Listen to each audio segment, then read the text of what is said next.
I went to kindergarten in Ohio and got news that my dad got a job in Pittsburgh, Pennsylvania. And so of course they wanted to find a community with great schools. So I went to Foster for a few years in Jefferson Elementary, and then my dad got transferred to Chicago. And I literally changed schools between 6th and 7th grade, 8th and 9th, and 9th and 10th. We were then, guess what? Dad's transferred back to Pittsburgh. So my sister, Diane Cordner, who's here, she was class of 61 at Mount Lebanon High School, gave my parents some advice. My mom at the time wanted to build her dream house in Upper St. Clair. She moved along. And my sister said, don't do that to Gayla. She said, I went to Mount Lebanon, she should also get to go to Mount Lebanon. So that's how I got to come to Mount Lebanon. But as another tribute to community, I wanted to mention the Hartsough family, because if that had not happened, I wouldn't have met my husband. So this is a weird, quirky story. I'm 14, I'm at a new high school. I don't really know kids, because I've been away. And I decided to volunteer in activities. So I did makeup for the Mad Woman of Shiloh. I was 14, and I did his makeup for the play. I went to a senior prom. Now, it's not a perfect fairy tale because we did go to different colleges. We had trainer spouses for a decade. 16 years later, we met up and got married. So we will...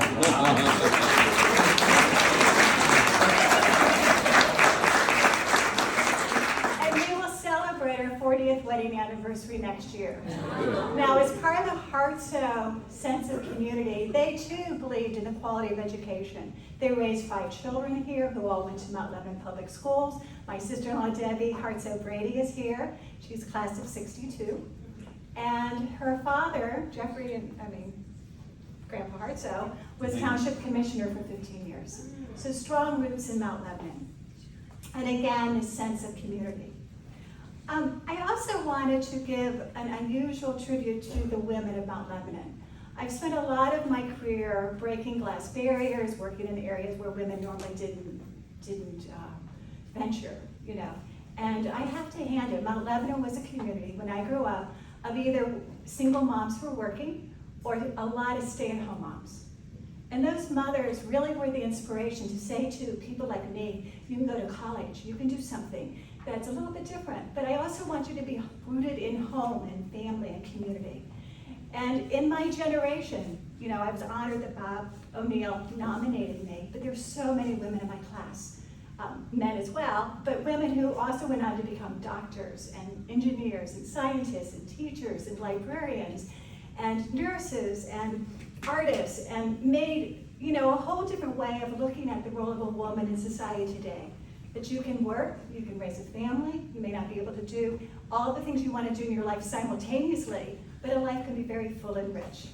I've rooted my work in community. A lot of our work has to do with change of policy, and you mentioned redistricting. That was a huge community engagement process. So I do believe the roots of Mount Lebanon, in terms of building that community, are ingrained in my DNA. So I thank you all for that, and I thank the committee, and I thank all of you who have made this such a wonderful, wonderful afternoon.